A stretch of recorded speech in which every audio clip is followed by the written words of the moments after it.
8월 21일 별미 큐티입니다. 함께 기도하겠습니다. 은혜로우신 하나님, 오늘도 우리에게 새날을 주시고 주님 말씀과 함께 하루를 시작하게 하시니 감사합니다. 이 시간 우리와 함께하여 주셔서 하나님 말씀을 온전히 깨달을 수 있도록 인도하여 주시고 말씀의 은혜 따라 순종하며 사는 저희들 되도록 함께하여 주시옵소서. 감사드리며 예수님의 이름으로 기도드립니다. 아멘. 오늘 말씀은 스가랴 14장 1절부터 11절까지입니다. 스가랴 14장 1절부터 11절까지의 말씀을 봉독하겠습니다. 여호와의 날이 이르리라. 그날에 내 재물이 약탈되어 내 가운데에서 나누이리라.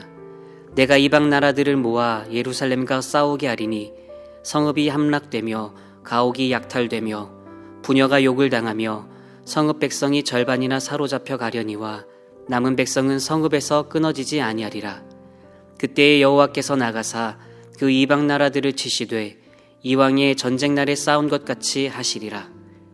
그날에 그의 발이 예루살렘 앞 곧 동쪽 감람산에 서실 것이요 감람산은 그 한가운데가 동서로 갈라져 매우 큰 골짜기가 되어서 산 절반은 북으로 절반은 남으로 옮기고 그 산 골짜기는 아셀까지 이를지라.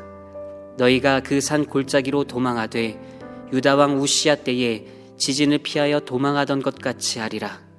나의 하나님 여호와께서 임하실 것이요 모든 거룩한 자들이 주와 함께하리라. 그날에는 빛이 없겠고 광명한 것들이 떠날 것이라. 여호와께서 하시는 한 날이 있으리니 낮도 아니요 밤도 아니라 어두워 갈 때에 빛이 있으리로다. 그날의 생수가 예루살렘에서 솟아나서 절반은 동해로 절반은 서해로 흐를 것이라. 여름에도 겨울에도 그러하리라. 여호와께서 천하의 왕이 되시리니 그날에는 여호와께서 홀로 한 분이실 것이요 그의 이름이 홀로 하나이실 것이라.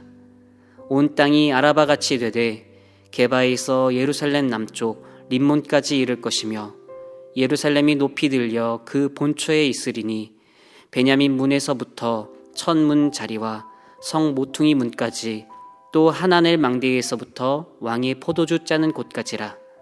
사람이 그 가운데에 살며 다시는 저주가 있지 아니하리니 예루살렘이 평안히 서리로다. 아멘. 함께 읽은 오늘 본문 말씀은 마지막 날, 여호와의 날이라고 부르는 종말론적인 장면을 보여주고 있습니다. 본문 1절과 2절을 보면 무척이나 두려운 장면이 나옵니다. 예루살렘이 대적들에게 포위되고 성은 무너지고 백성들이 사로잡혀서 끌려가는 모습이 나옵니다.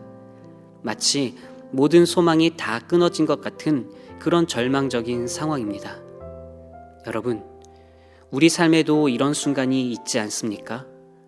갑자기 찾아온 질병, 경제적인 어려움, 또는 관계의 깨짐, 마치 예루살렘처럼 무너지고 흔들리는 그런 순간과 같은 상황이 우리에게도 있을 수 있습니다. 그런데 놀라운 소식이 무엇입니까? 하나님께서 우리를 위해 친히 싸우신다는 것입니다. 본문 3절에 이렇게 기록되어 있습니다. 그때에 여호와께서 나가사 그 이방 나라들을 치시되 이왕의 전쟁 날에 싸운 것 같이 하시리라. 여러분, 하나님은 멀리서 구경하시는 분이 아닙니다. 하나님은 우리를 위해 직접 싸우시는 분이십니다. 우리가 감당할 수 없는 문제, 우리 힘으로 해결할 수 없는 싸움에서 하나님은 우리를 위해 친히 앞장서시고 싸워주십니다. 그럼 하나님이 우리를 위해 임하실 때 어떤 일이 일어나게 될까요? 먼저 본문 4절을 보니 감람산이 둘로 갈라지고 피할 길이 열립니다. 이것을 통해 우리가 알 수 있는 것은 하나님은 우리의 위기의 순간에 길을 내어주시고 길을 만들어주시는 분이시라는 사실입니다. 우리가 인생의 막다른 골목에 서 있는 것 같을 때, 그때 하나님은 우리를 방관하시는 것이 아니라 우리를 위하여 피할 길을 만들어주십니다. 나를 위해, 우리를 위해 길을 내어주시는 분, 그분이 바로 나의 하나님이요 우리의 하나님이심을 여러분 모두 믿으시기를 바랍니다. 또 본문 6절과 7절을 보면 그날에는 낮도 아니고 밤도 아니고 여호와께서 친히 빛이 되신다고 이야기합니다. 그럼 이 말이 무슨 말이냐? 낮과 밤의 구분이 없는 특별한 날, 그것은 곧 하나님의 영광이 가득하여 더 이상 어둠이 없는 날인데, 그러니까 우리가 어둠의 시간을 지나간다 하더라도 마지막에는 하나님께서 우리에게 빛이 되어 주신다는 것입니다. 여러분, 8절 말씀은 더 감격스럽습니다. 그날의 생수가 예루살렘에서 솟아나서 절반은 동해로 절반은 서해로 흐를 것이라. 여름에도 겨울에도 그러하리라. 예루살렘에서 생명의 강이 흘러나온다는 말씀입니다. 이 생수는 하나님의 은혜와 생명을 상징하는데, 하나님의 은혜가 흘러넘쳐서 사방으로 퍼져나가 온 세상을 살리게 될 것이라는 말씀입니다. 그리고 마침내 9절 말씀, 오늘 본문 말씀에 절정이 나오는데요. 여호와께서 천하의 왕이 되시리니 그날에는 여호와께서 홀로 한 분이실 것이요 그의 이름이 홀로 하나이실 것이라. 아멘. 결국 마지막에는 하나님만이 참된 왕이 되십니다. 다른 모든 권세, 다른 모든 이름은 다 사라지고 오직 하나님만이 홀로 높임을 받으시는 날이 오게 됩니다. 그리고 예루살렘은 다시 회복되어서 안전하게 살게 됩니다. 11절을 보면 사람이 그 가운데 살며 다시는 저주가 있지 아니하리니 예루살렘이 평안히 서리로다 라고 말씀합니다. 즉 하나님의 통치 안에서 더 이상 저주가 없고 불안이 없고 영원한 안전과 평화가 있다는 것입니다. 그래서 여러분, 오늘 본문 말씀이 궁극적으로 우리에게 주는 영적 교훈이 무엇이냐? 마지막에는 결국 하나님이 우리의 진정한 왕이 되실 것이라는 것입니다. 진정한 왕이신 하나님께서 다스리시는 그 나라, 그 나라는 영원히 평안한 샬롬의 나라입니다. 그래서 우리는 그 날을 소망하며 믿음으로 기다려야 합니다. 그래서 우리는 흔들리는 세상 속에서도 하나님만 바라보고 하나님만 의지하며 살아야 합니다. 이것이 바로 오늘 본문 말씀이 우리에게 주는 영적인 교훈입니다.